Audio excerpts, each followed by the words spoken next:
Newsfirst, face to face with Charlene Benedict. The Parliament of Sri Lanka is the most sovereign body. It's the body that represents all of us Sri Lankans to the world. It's the body that decides on our behalf, and their decisions, of course, will impact the lives of each and every one of us. Good evening and welcome. This is Face to Face. Looking at the current state of Parliament, it brings to question really the competence of the members of Parliament to serve as representatives of the general public. But at the end of the day, the general public of Sri Lanka, both you and I, are the ones who have elected these members into Parliament. And whether or not we're satisfied with their conduct now is irrelevant, as the buck stops with us, because we're the people who put them there. To discuss these matters and much more, we've got with us today parliamentarian from the Samagijana Balavegaya, Mr. Eran Wickramaratne. A very good evening, Mr. Wickramaratne, and welcome to the show. Good evening. Thank you for inviting me. So, starting off, I think people are very, very concerned about these scuffles that are taking place in Parliament, this unparliamentary-like behaviour. Parliament is talking about, how Sri Lankans need more discipline. There were at times even legislation brought in Parliament to rehabilitate people who have gone astray, to discipline them, if you will. But when we look at the conduct of parliamentarians, this is nothing new, mind you, but in the middle of a crisis, what really is happening? Now, you as a person, you were in Parliament, you saw everything that happened. What's really happening here? Yeah, so it's appalling, to say the least, because when you're in public office, people expect very high standards from you. And therefore it's appalling. And Parliament is really a place where you debate on policy and you make laws. And so really Parliament should be all about talking, arguing, debating, analyzing and so forth. But it's a little bit like people know through their own experience that even maybe when you're in school or when you're in somewhere else in society, sometimes there are people who can't really meet your arguments. And then also some people who sometimes take everything very personally, and their way of responding becomes more like physical, going near a person and trying to show their physical power and things like that. And we've all had people like that in our lives, maybe in school or maybe in some other place. But it's very unfortunate that these kinds of people have also made their way into the Sri Lankan Parliament. So that behavior is deplorable, unacceptable. And in fact, I told the Speaker of the House that when it's getting a little bit like that, what the Speaker typically does is he sends a message saying, in the galleries there are students, up there, they have come to observe Parliament, for them to vacate. And in fact, I said yesterday to the Speaker in the House, I said that we shouldn't get students to vacate. We should keep the students where they are. You see, we are parents, and we have to behave well so that we bring up our children in that way. Here, I think it's good to keep the students, because that must become a check and balance as well. Parliament belongs not only to the representatives, it belongs to the public of this country. In fact, I encourage students to come. They must come, they must see, they must hear, they must get educated, they must get inspired by Parliament. But unfortunately, we're having some hiccups there. But at least, these students can learn something in the sense what not to be in the future, how not to act in public office or in any office for that matter, when they look at how some of these parliamentarians have been behaving. Yeah, because getting angry is not an excuse to really assault your wife. It's not an excuse, you see. And then to say, I'm going to send my children to the next room so that I can give her a shot. That's a kind of thinking behind this. And that's why I had to tell the Speaker that the students mustn't be moved. The students must be kept in the chamber. and the adults need to act like adults, you see.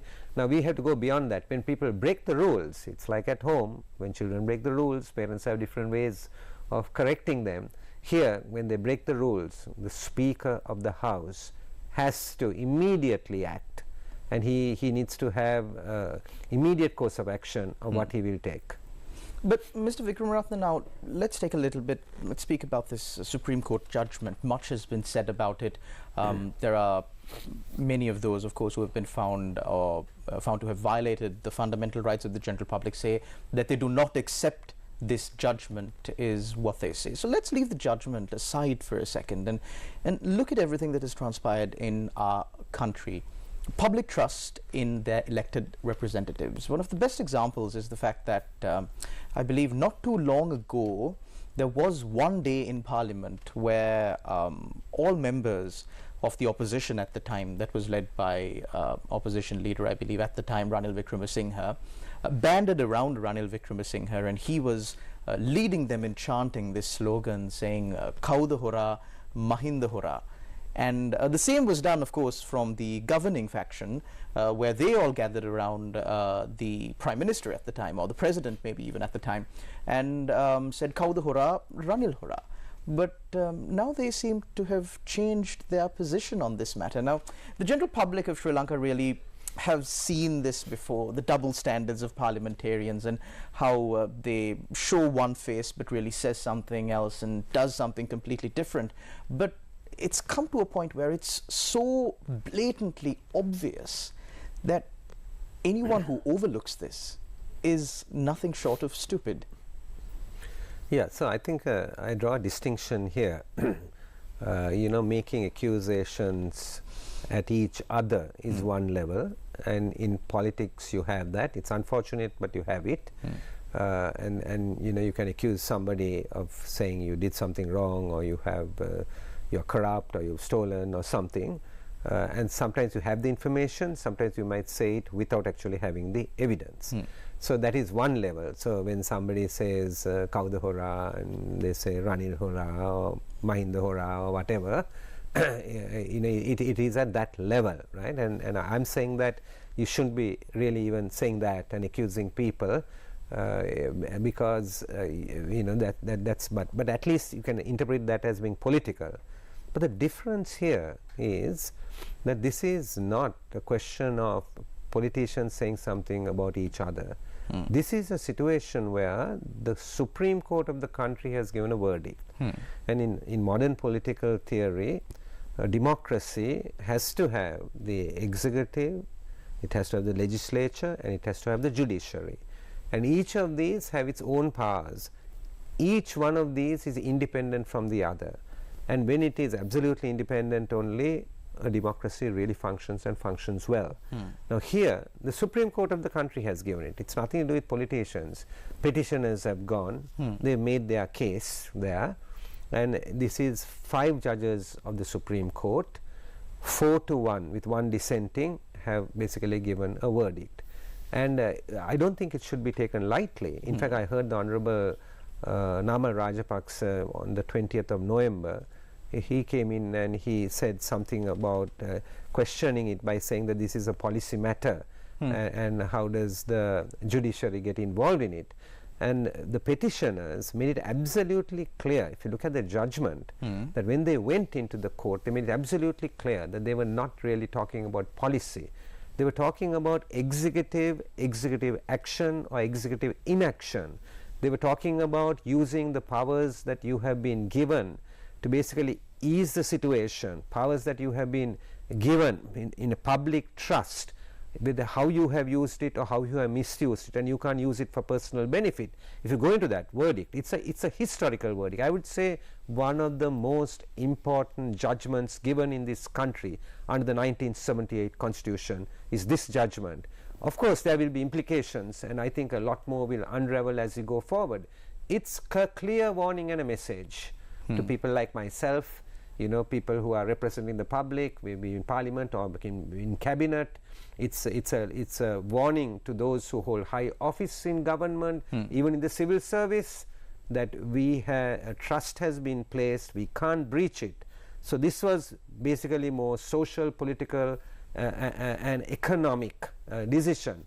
So some idea that how can the court, speak about economics, it's absolute nonsense. The court is talking here about, how you have used your power. Because in the Constitution, in Article, I think, 12.1, it says that everybody is equal before the law and has to receive equal protection. Then in another article, I think it's Article 24, it's talking about principles of directive policy, and that is safeguarding the rights and the social and economic rights of the public. It's specifically said in the Constitution. So the court has given a verdict in line with the Constitution, not with what I think about it or somebody else thinks about it, in line with the Constitution. So we can argue about it and bring legal arguments, but I think we need to respect the court. Mr. Wickramaratne, personally, how many of these individuals, of course, who come out and denounce this judgment, how many of them do you think have actually gone through this judgment, read it at least? I don't know, because it's a lot of pages. I can't remember, 280 pages. It's a very, very, very, very long judgment. So I won't expect a lot of people to read it. One is time. The other also depends on your background and your inclination, on issues like this. Mr. Wickramaratne, now moving forward, it's important, like you said, since this is a warning to those who hold high office, to act in the best interest of the general public, to be forthcoming, to be honest, to be transparent regarding decisions that they are taking on and for the people. So, speaking on transparency and this decision-making process, it doesn't seem to have gotten any better from where we were a few years ago when, during the run-up to this economic crisis. Let's take one of the most spoken of matters. Let's say, for example, the main slogan, at least of this government under Ranil Wickremesinghe, is a developed nation by 2048. Now, to achieve this status of a developed nation, Sri Lanka would at least need about 6% of economic growth every year, starting from next year. We're still experiencing a negative growth. We're only experiencing, we're expecting at least, a positive growth somewhere around 2025, 2026. I stand to be corrected on that. But is this really possible? Because I'm no economic expert, but when I look at these numbers and what real economic experts are saying, this seems to be another falsity, just a fantasy. And I don't understand why these arguments are even being propounded if they are not achievable. Yeah, it's a good question about, we make decisions, and really what are the decisions based on, Now if you take, for example, the budget that has been just presented last week in Parliament, I can tell you immediately that the budget will fail. And that's not because, I know more than other people. For the last 27 years or long period, right, the revenue targets that are presented in the budget have never been met. Okay, so it's nothing new in that sense. But the question is, what's the deviation? But if we work in a company, there are years we meet the revenue targets, there are years in which there are deviations, and there are explanations why those deviations occur. It may be sometimes a higher revenue, it may be a lower revenue than was actually budgeted. So the issue really is, the question people are now asking is, what's the analysis behind it? What are the assumptions behind it? What's the theory behind it? Now in my generation, and my generation is one generation older than you. One? Right? only one, right? In my generation, right, very few people actually went to university. If you think about, people over the age of 50, very few have gone to university. Very few have got a professional qualification. Right, and even a vocational qualification, very few. But if you look at the next generation, that's like, I have a son and a daughter as well. And if you look at that generation, they are educated. Lots of them have gone, some to university, some into professional education, some into vocational education. And suddenly the questions are being asked. And the questions that are being asked is what you asked me now. what is the assumptions, what's the basis on which this is taken. So somebody goes campaigning and he says, I'm going to cut all the taxes, right? He's elected in November 2019. 1 week later, they have a cabinet meeting. The media person comes out, makes an announcement that the taxes have all been cut. That led to the crisis because that's where it started. Now, my question is, what is the analysis and the basis on which you actually cut those taxes? So you go around the country, right? And I must say this, the business community, I mean, obviously likes tax cuts, right? Everybody likes tax cuts. But the issue is nobody focused on the bigger picture. They didn't realize that in the long run it's going to hurt everybody. So really the responsibility of a finance minister and a finance ministry is to take care of the macro picture. That's what they should be doing. So there was no basis. Then one day suddenly there's an announcement, and the announcement comes that we don't like chemical fertilizers. We want to be close to nature. Therefore, we need to have natural fertilizers. And then a decree is issued. From tomorrow, there will be no chemical fertilizers coming in. Now look at the objective. The objective may be good. In fact, we all might like the objective. I can't see anybody opposing the objective. But what is the analysis? What are the assumptions? Right? Chemical fertilizers have been used around the world, right? Our food comes from that. Our food security is based on that, right? And if we are going to make a decision like that, there has to be an analysis, there has to be a plan, right? And there has to be a fallback position, nothing. So I think your question is a valid one. And I would just conclude on that question in this way. The thing is, I also think in government, we don't sometimes have all the expertise that we require to do all the analysis. And that's true. I mean, if you ask how many economists are there, you see, even in the finance ministry, right? How many specialists are there actually in a lot of these places? If you take state-owned enterprises, right, one of the struggles, because I've been on COPE for years now, one of the struggles that lots of chairmen of companies come and tell COPE is that they can't find a senior finance person in the state-owned enterprise because nobody's attracted to it, the pay is so low, and there's no incentive to come. But we are still trying to run those enterprises without actually having the people. So whether it's directly government or it's a state-owned enterprise, there is a people's issue as well. And that also needs to be addressed, because without addressing that, you can't really address the issue of making decisions based on scientific evidence and scientific method. Now, all of these matters that you spoke of course, are changes that can be brought about by the political leadership. It's not something that the people can band together and, think anew and start doing something new.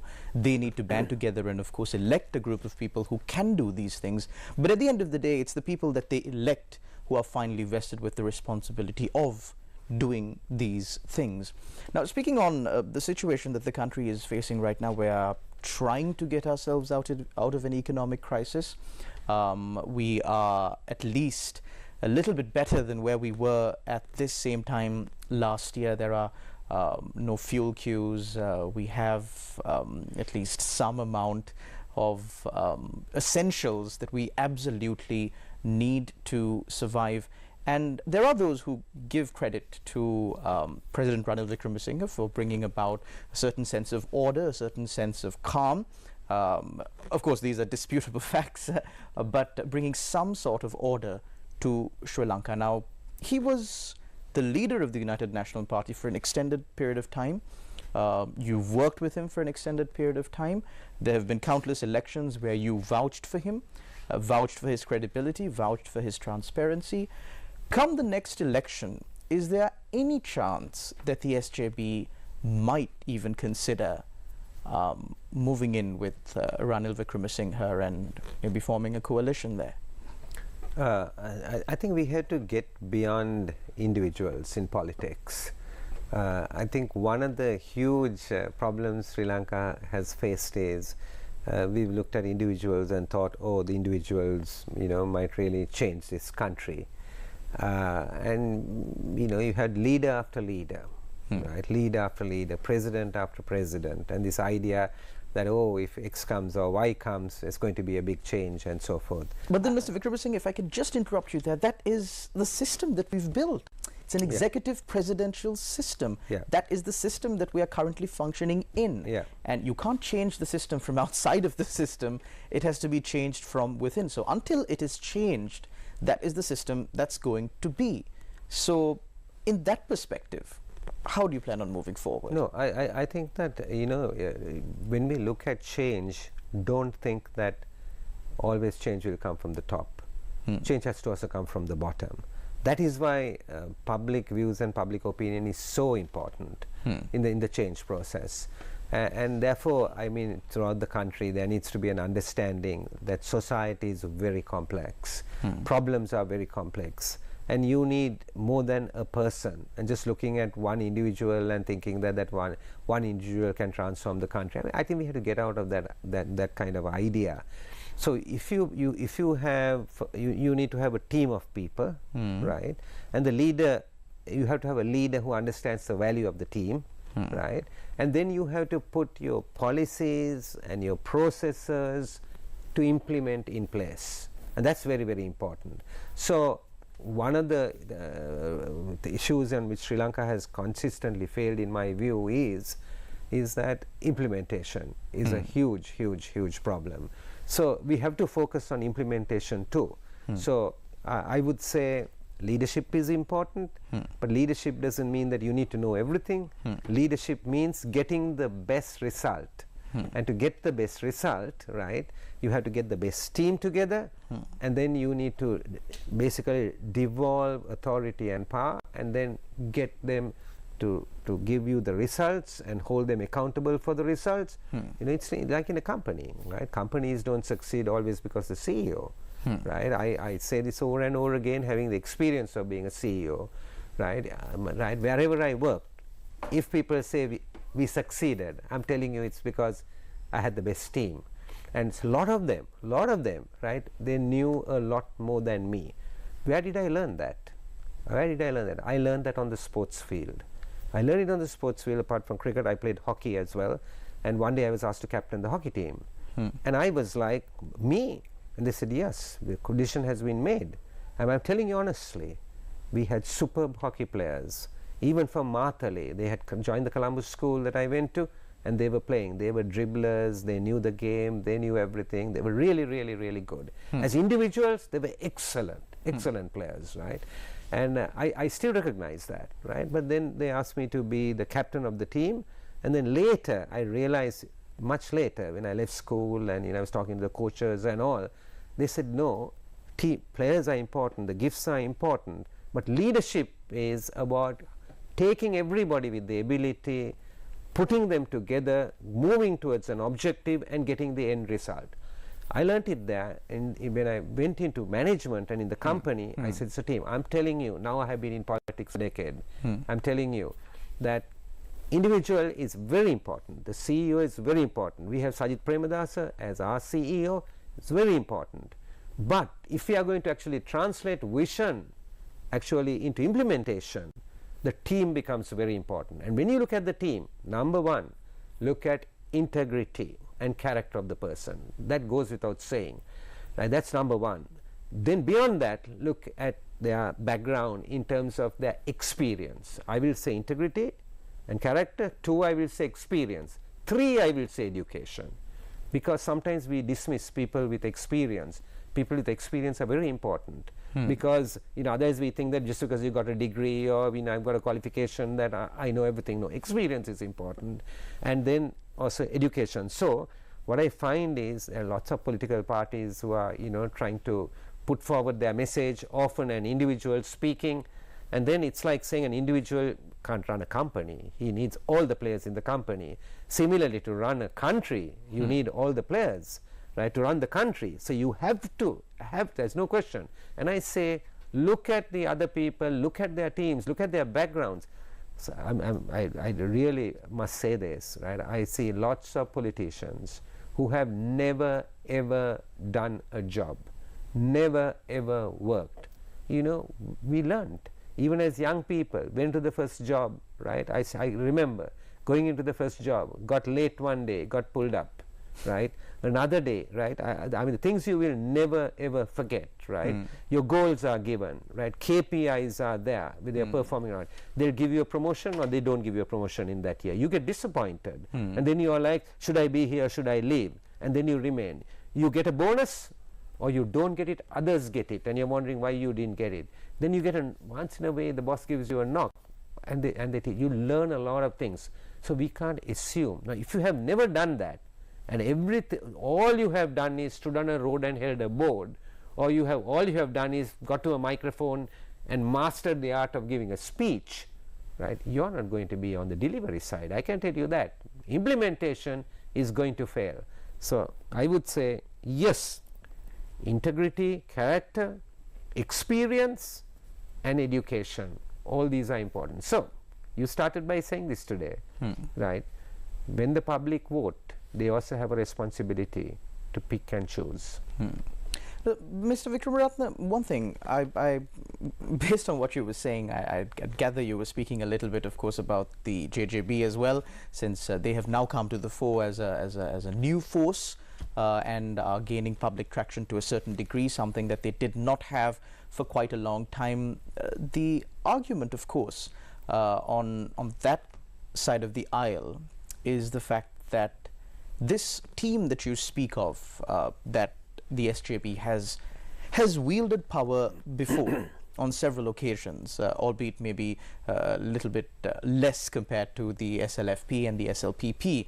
However, they have been in power on certain occasions before. And one thing that we constantly see in Sri Lanka, even when President Maithripala Sirisena came into power, was that there was a huge force leading the president to come into power, and there was a brilliant team surrounding the president. But however, again, given this current system, the executive presidential system, once that individual comes into power, he curry favors the yes men.